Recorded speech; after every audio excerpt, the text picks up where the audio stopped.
Hi friends, আমি শুভেন্দু। আমি এখন রয়েছি হোগলবেড়িয়া রাজেন্দ্র শিশু শিক্ষা কেন্দ্রে স্কুল মাঠ প্রাঙ্গণে। এখন অনুষ্ঠিত হচ্ছে গোয়া জুলাই অর্থাৎ মনের মতো সাজাও প্রতিযোগিতা। বালক সংঘ আয়োজিত শ্যামা পূজা উপলক্ষে যে ক্রীড়া সাংস্কৃতিক অনুষ্ঠানের আয়োজন ছিল, তার মধ্যে এই বিশেষ আকর্ষণ ছিল এই গোয়া জুলাই। এখানে প্রথম থেকে দশম পর্যন্ত খুব ভালো ভালো পুরস্কার দিয়েছিল। প্রথম পুরস্কার স্টিল আলমারি এবং দ্বিতীয় পুরস্কার আলমারি, তৃতীয় পুরস্কার আলমারি, টেবিল ফ্যান, এছাড়া দশম পুরস্কার পর্যন্ত ছিল। এছাড়াও সান্ত্বনা পুরস্কার সবার জন্য ছিল। প্রথম কালী ঠাকুর দিয়ে শুরু করলাম। ছিন্নমস্তা কালী,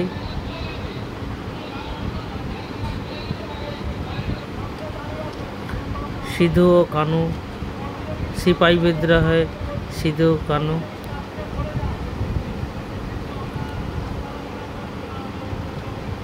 এছাড়া আমরা জানি সতীপীঠ, 51 সতীপীঠ আছে, সেটি এখানে গোয়া জেলায় তুলে ধরেছে খুব সুন্দরভাবে।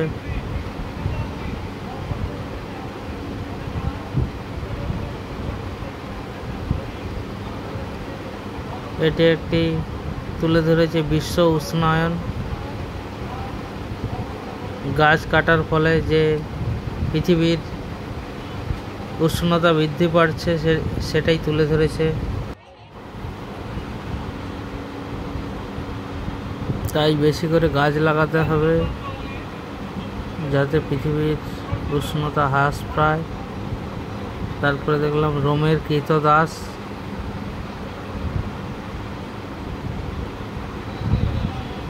কৃষ্ণের ননিচুরি, সেই দৃশ্যটি তুলে ধরেছে। কৃষ্ণের যমুনা প্রবেশ।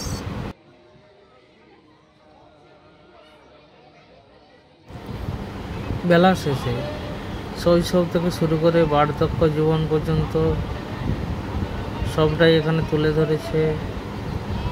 একদম শেষমেশ চিতাতেই সব শেষ, টোটাল জীবন কাহিনী এখানে তুলে ধরেছে।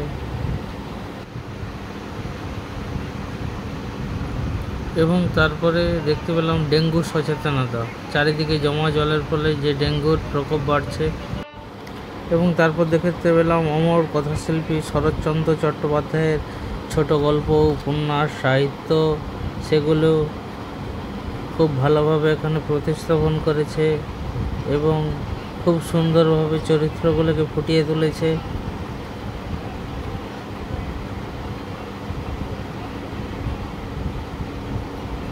বিভিন্ন উপন্যাসের ছোট ছোট অংশ,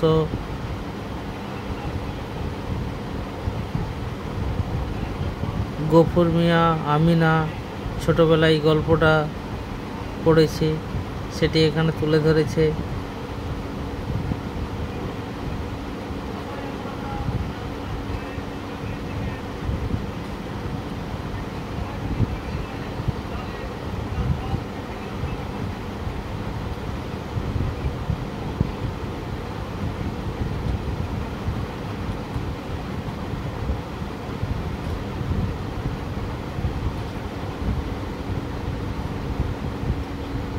কালী ঠাকুরের সামনে পাঁঠা বলি। এখানে দেখতে পাচ্ছি আদিবাসী দম্পতি, জয় জওয়ান জয় কিষান।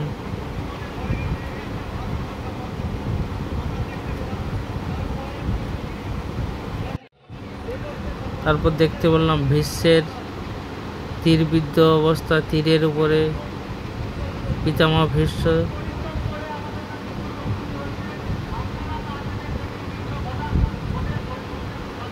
তারপর দেখতে পেলাম মাটি দূষণ, জল দূষণ, বায়ু দূষণ ও বৃক্ষক্ষয়, সেটি তুলে ধরেছে। বিভিন্ন যে দূষণ বাড়ছে, যে পৃথিবী ধ্বংসের দিকে এগিয়ে চলছে, সেটা এখানে তুলে ধরেছে।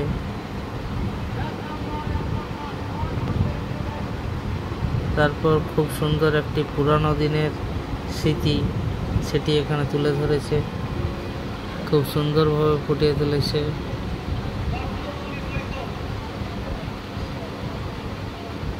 এইটি আমার খুব ভালো লেগেছে। বন্ধুরা, তোমাদের কোনটা ভালো লেগেছে কমেন্টে জানাবেন। তারপর দেখতে পেলাম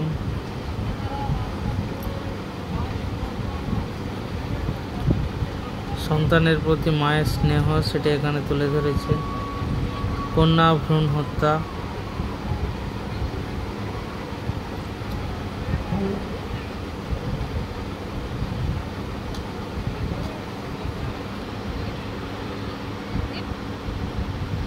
সহজ পাঠ রবীন্দ্রনাথ ঠাকুর।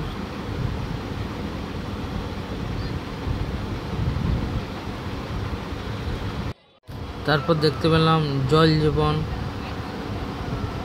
ভূগর্ভস্থ যে জল আস্তে আস্তে কমছে, জল অপচয় বন্ধ করতে হবে সেটি এখানে তুলে ধরেছে। ফোটানো জলের উপকারিতা, এখানে স্ত্রী ফোন চেয়েছিল, ফোন কিনে দেয়নি বলে স্বামী মার খেয়েছে। বাক্সবন্দি জীবন, বাবা বলে ইঞ্জিনিয়ার হতে, দাদু বলে, মা বলে ডাক্তার হতে, দাদু বলে উকিল হতে, তাই সেই চাপে খেলাধুলো বন্ধ করে প্রায় পাগল অবস্থা সেটা তুলে ধরেছে। তারপর দেখতে পেলাম বিশ্ব শান্তির দূত, যুদ্ধ নয় শান্তি চাই।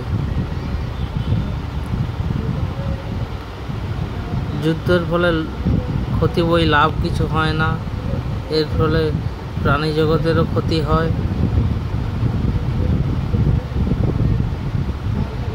সাম্প্রতিককালে ঘটে যাওয়া পুলওয়ামা হত্যাকাণ্ড হোক, কারগিলের যুদ্ধ, সেগুলো এখানে তুলে ধরেছে।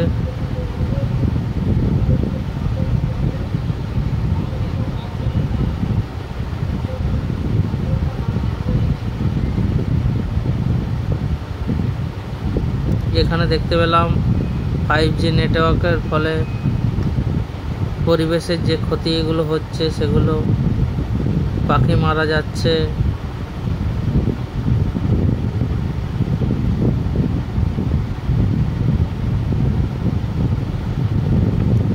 তারপর দেখতে পেলাম AI, আর্টিফিশিয়াল ইন্টেলিজেন্স, তার ফলে যেমন সুবিধাও হচ্ছে তেমন বিভিন্ন খারাপ দিকও আছে।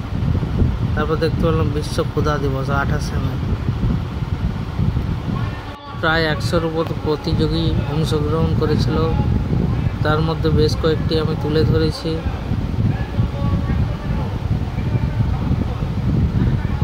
বন্ধুরা যারা যারা চ্যানেলটি ফলো করেননি ফলো করবেন।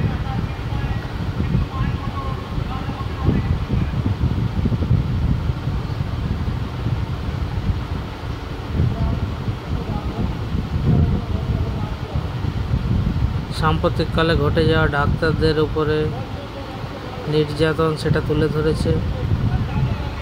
শেষমেশ দেখতে পেলাম একটি গরু ব্যাপারী, তার গরু বিক্রি হচ্ছে না বলে খুব চিন্তায়